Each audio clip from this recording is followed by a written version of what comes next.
امریکی صدر Donald Trump نے ایک بار پھر ایران کو صفحہ ہستی سے مٹانے کی دھمکی لگا دی۔ امریکی ٹی وی کو انٹرویو میں ٹرمپ نے کہا کہ ایران نے امریکہ کے پروجیکٹ فریڈم کے تحت جہازوں پر حملے کیے تو اسے دنیا کے نقشے سے مٹا دیں گے۔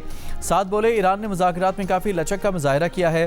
خطے میں امریکہ کی فوجی تیاری جاری ہے۔ پروجیکٹ فریڈم کے تناظر میں بعض غیر متعلقہ ملکوں پر بھی ایران نے حملے کیے ہیں، جن میں ایک جنوبی کوریا کا مال بردار جہاز بھی شامل ہے۔ شاید اب وقت آ گیا ہے کہ جنوبی کوریا بھی آ کر امریکی مشن میں شامل ہو جائے۔ ٹرمپ نے کہا کہ امریکہ نے ایران کے ساتھ چھوٹی کشتیاں تباہ کر دی ہیں۔ اس وقت تک آبنائے ہرمز سے گزرنے والے کسی اور جہاز کو کوئی نقصان نہیں پہنچا۔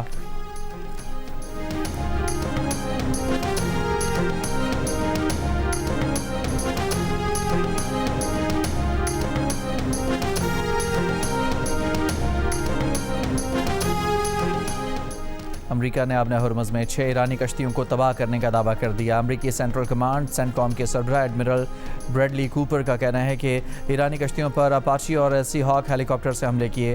یہ بھی کہا کہ امریکہ نے ہرمز سے باہر نکلنے کے لیے ایک راستہ بارودی سرنگوں سے صاف کیا ہے۔ بارودی سرنگوں کو سمندری ڈرونز نے تباہ کیا۔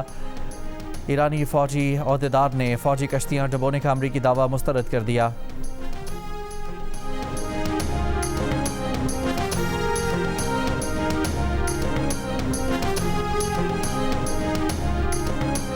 ایران کا آبنائے ہرمز کی طرف آتے امریکی جنگی بحری جہاز پر 2 میزائل داغنے کا دعویٰ۔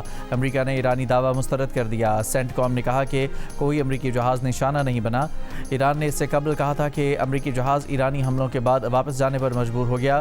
سینٹ کام نے پیر کو آبنائے ہرمز سے 2 امریکی پرچم بردار جہاز نکالنے کا بھی دعویٰ کیا، جسے ایرانی پاسداران انقلاب نے مسترد کر دیا۔ کہا کہ تجارتی جہازوں کے آبنائے ہرمز عبور کرنے کا امریکی دعویٰ جھوٹا ہے اور بے بنیاد ہے۔ اسی دوران آبنائے ہرمز میں یو اے ای کی سرکاری تیل کمپنی کے جہاز پر بھی ڈرون حملہ۔ یو اے ای نے واقعے کو ایران کی بحری قزاقی قرار دیا۔ سینٹ کام نے کہا کہ ایرانی پانیوں کی ناکہ بندی جاری ہے۔ امریکی فوج خطے میں پروجیکٹ فریڈم کی معاونت کر رہی ہے۔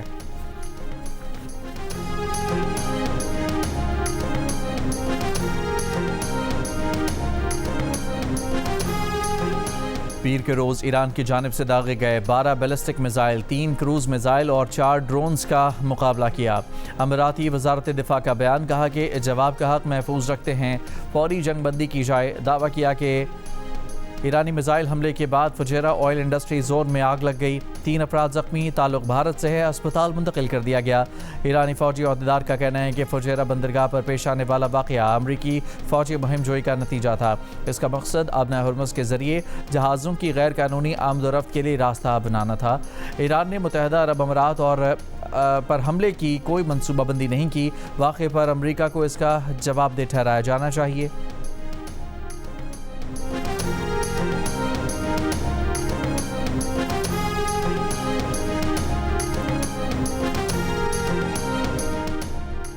سعودی عرب کے ولی عہد محمد بن سلمان کا متحدہ عرب امارات کے صدر سے ٹیلی فونک رابطہ۔ سعودی ولی عہد کی ایران کے بلا جواز حملے کی مذمت۔ زیادہ تر امریکیوں کا خیال ہے کہ امریکی صدر ٹرمپ ذہنی اور جسمانی طور پر مؤثر طریقے سے بطور کمانڈر ان چیف خدمات انجام دینے کے اہل نہیں۔ امریکی اخبار Washington post, T V channel ABC news اور اپسوس پول میں 59% امریکیوں کی رائے ہے کہ صدر ٹرمپ کی ذہنی صلاحیت ایسی نہیں جو ملک کی قیادت کے لیے درکار ہے۔ 40% نے کہا کہ ٹرمپ ملک کی قیادت کے لیے مکمل اہل ہے، جبکہ 1% امریکیوں نے سوال کا کوئی جواب نہیں دیا۔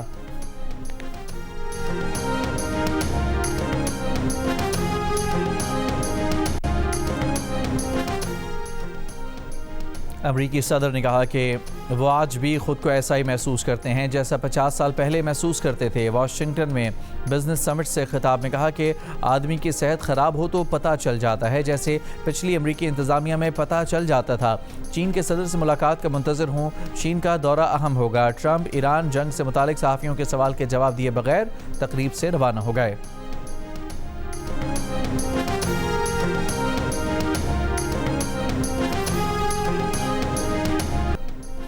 لاہور ڈیولپمنٹ پلان کا پہلا فیز مکمل۔ وزیر اعلیٰ پنجاب مریم نواز شریف نے جون کے آخر تک لاہور ڈیولپمنٹ پلان فیز 2 مکمل کرنے کا حکم دے دیا۔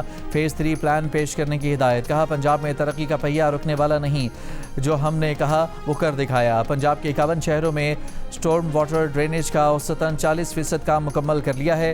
ایک اور اجلاس میں مریم نواز نے صوبے میں 27 نئے سہولت بازاروں کی تکمیل کے لیے جولائی کی ڈیڈ لائن دے دی۔ ان بازاروں میں اوپن مارکیٹ سے 40% کم ریٹ پر پھل اور سبزیاں دستیاب ہوں گے۔ کہا کہ پنجاب بھر میں عوام کو سبزیوں اور پھلوں پر واضح معاشی ریلیف ملے گا۔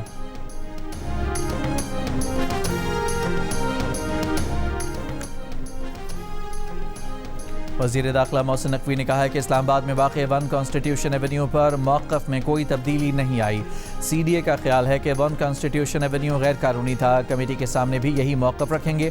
صحافیوں سے غیر رسمی گفتگو میں وزیر داخلہ نے کہا یہ پاکستان کی تاریخ کا بڑا فراڈ ہے جس میں ججز، بیوروکریٹس، سیاستدان، بینکرز سب شامل ہیں۔ 21 سال سے وہ پیسے کھلاتا رہا اور یہ پیسے کھاتے رہے۔ جس نے ملک کو نقصان پہنچایا ہے اس کے پیچھے جانا چاہیے۔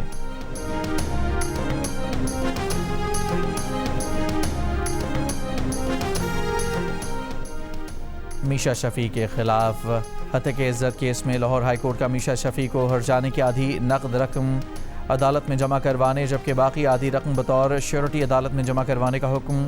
عدالت نے ہرجانے کی رقم علی ظفر کو دینے کا فیصلہ معطل کر دیا۔ عدالت نے میشا شفیع کی اپیل پر علی ظفر کو نوٹس جاری کر کے جواب طلب کر لیا۔ میشا شفیع کے وکیل کی ٹرائل کورٹ کا مکمل فیصلہ معطل کرنے کی استدعا مسترد۔ عدالت نے ریمارکس دیے کہ ٹرائل کورٹ نے اپنے فیصلے میں میشا شفیع کو دوبارہ جنسی ہراسانی کے الزام عائد کرنے سے روکا ہے۔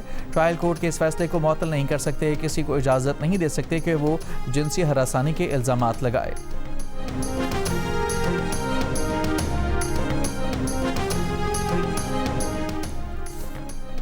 پاکستان میں انسانی حقوق کی صورتحال پر ہیومن رائٹس کمیشن نے سالانہ رپورٹ جاری کر دی۔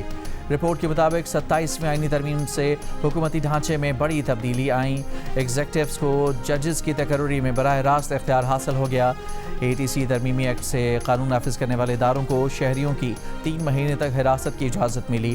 سال 2025 میں سزائے موت کی شرح میں اضافہ ہوا۔ ملک بھر میں 1600 سے زائد مشتبہ افراد پولیس مقابلوں میں مارے گئے۔ زیادہ تر پولیس مقابلے CCD پنجاب نے کیے۔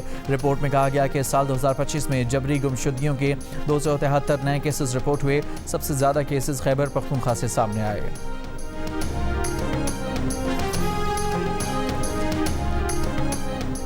مظفر گڑھ میں ہتکڑیوں میں جکڑے قیدی ماموں بھانجے نے کلاس روم میں آ کر 9ویں جماعت کا پرچہ دیا۔ ملزمان نے پولیس سیکیورٹی میں دیگر طلباء کے ساتھ امتحان دیا۔ پولیس کا کہنا ہے کہ ملزمان جوڈیشل ریمانڈ پر ہیں۔ ملزمان کی عمریں 11 اور 14 سال ہیں۔ ماموں اور بھانجے پر ایک شخص کو قتل کرنے کا الزام ہے۔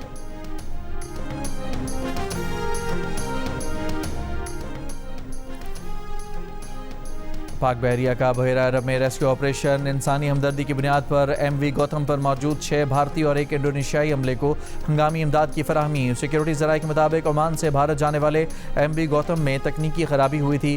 میری time rescue and coordination centre Mumbai نے پاکستانی حکام سے رابطہ کیا۔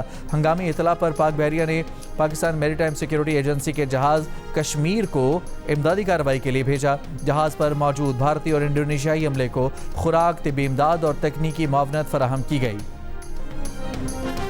مرید کے میں موبائل نہ دینے پر بھائی نے فائرنگ کر کے بہن کو قتل کر دیا۔ ملزم فرار۔ اور پاکستان کے نامور کراٹے کھلاڑی شاہزیب رند کی ایک اور شاندار کامیابی۔